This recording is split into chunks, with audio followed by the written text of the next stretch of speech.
This is the 2025 Indian Scout Bobber, a brand new bike with loads of updates across the board, and I've got to say, it did have me a little bit worried because the previous generation was, I think, a fantastic bike, and one of the factors was that it was so raw and basic. It was kind of refreshing to ride a new bike at this sort of time without really much in the way of tech, and so could Indian have kind of over-egged this one with too many new features? Or is it just perfectly evolved? Well, in this video, we'll go through the 6 key things that you need to know about it to find out.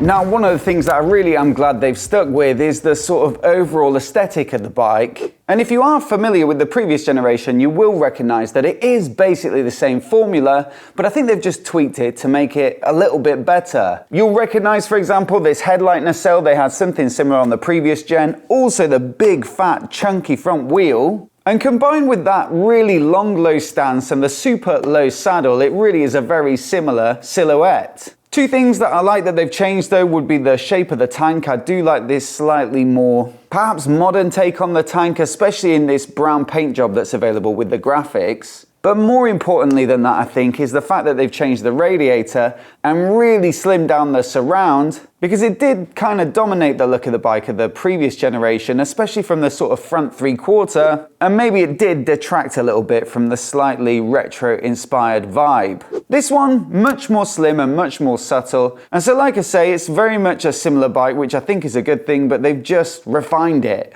Now, one could also quite rightly say the same of this engine. It's still a liquid-cooled 60-degree V-twin, and it does have a similar sound and feel, of course, but with it being their new Speed Plus engine, which is used across the entire Scout platform now, we've got a bit more capacity, so it's now 1250cc, and as such, you've got a little bit more performance. I think there's 5 to 10 more horsepower and a similar boost in terms of peak torque. What I really liked about the previous generation engine was the fact that it actually revved up and made, 100 horsepower, especially set against some of the other cruisers I was borrowing at the time, which had a lot of low to mid-range focus, and then really died off at the top. This, like I say, continues that feel. It's got enough in the low revs in terms of torque, and it's got plenty of mid-range, but also versus some other cruisers, you feel like you can hang on to the gears and really get it spinning up. Genuinely, the engine is one of my favorite things about this bike, along with the looks, and the only thing that could make it better is the exhaust system, which is a bit too restricted for my taste, as you can probably hear in this clip.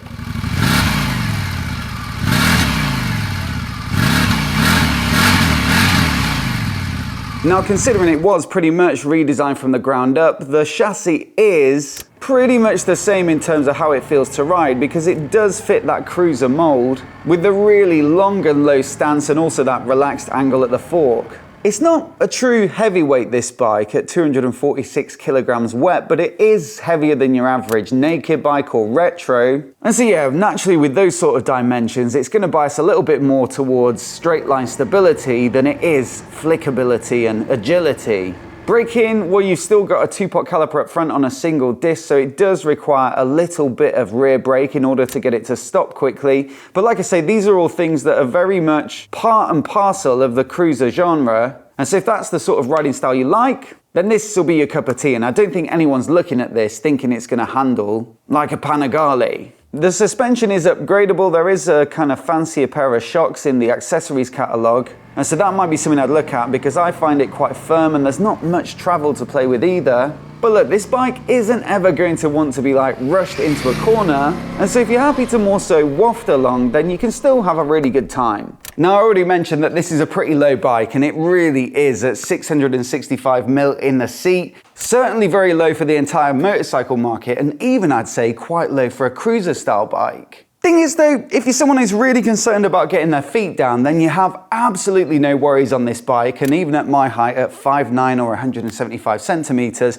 I mean, stood up with my feet planted on the floor, I'm easily clearing the saddle. And despite that fairly chunky weight at nearly 250 kilograms, it never feels top heavy or unmanageable. I found it really easy to get on with at low speeds and parking it and stuff like that.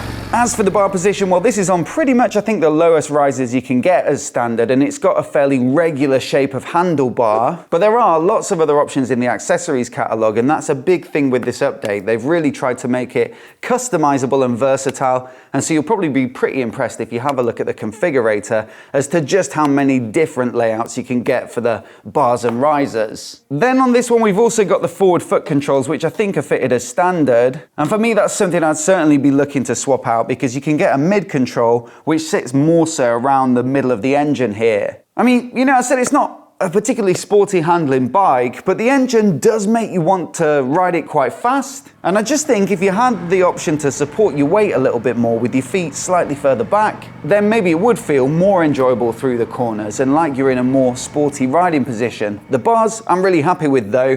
The seat, I tried the sport seat on the Sport Scout the other day, and that is probably another thing I would spec up. It's a little bit more cushy and also has a bit more of a wedge at the back to hold you in place. But generally, I'd say it's a very comfy bike, and it's defined by that very low seat height, which I think is going to be really appealing to some people. The biggest change though, I think, for this bike, and the one that I think might make it feel like it's moved away from what the previous Scout stood for, is the fact that you've got lots of different tech options and you can really spec it up with the works. This particular press bike is on the Limited Plus Tech package, and that gets you absolutely everything, including a color TFT display that you can use for phone connectivity and stuff like that. Keyless ignition, a bunch of different riding modes, traction control and cruise control. So really, for this genre of bike, it's right up there with the most techie of the bunch. Now, some people will probably absolutely love all these bells and whistles, but I do think there's something about a bike like this that really suits the more stripped back approach. And the previous generation was so basic that it didn't have any riding modes,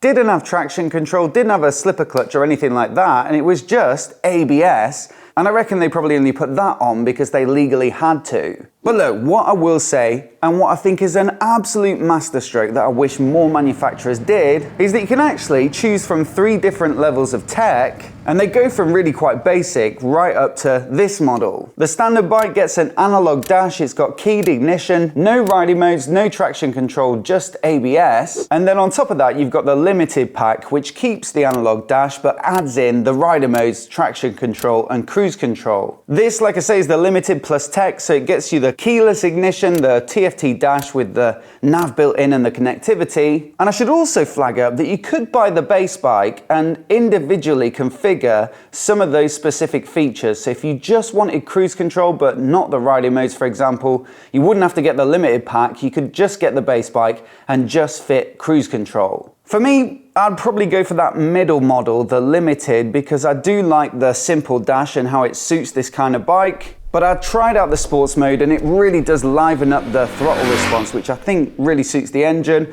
And also cruise control on a bike like this is an absolute must for me. The great thing about it as well is you're only paying for the sort of features and packages that you actually think you'll enjoy and make use of. And that's why I think it's something I'd love to see on other ranges of bikes from other manufacturers. The base bike comes in at just over 13 grand, I think it's 13,195. Whereas the limited version, well, that's around the 14 grand mark, and Limited Plus Tech is a couple of £100 shy of 15 grand. So there really is quite a big difference from the bottom model to the top. But look, if you're someone who likes a simple bike, you can get one that's similar to the previous gen, and it's going to cost you the least. Equally though, if you're someone who looked at the previous gen Scout and thought it was a cool looking bike, an interesting looking engine, it's got the cruiser style stance that you were looking for, but maybe a bit light on features, then now you can pay a little bit more and get all that stuff that would make it, you know, your perfect bike. Ultimately though, I'd say the heart and soul of this bike, with the super cool looks and also that very strong feeling engine, is very much the same. They've just given it a much more flexible platform now. So for me, this update is a big plus, but as always, I'd love to know what you think of it, so do let me know down in the comments below. Also, if you haven't seen it already, I'll put on the screen now my review of the previous generation Scout Rogue, so do check that out if the Indian Scout lineup is of interest to you. And do hit subscribe as well if you want to see more of the latest motorcycle reviews like this right here on MOTOBOB. And massive thanks for watching today, and we'll see you in the next video.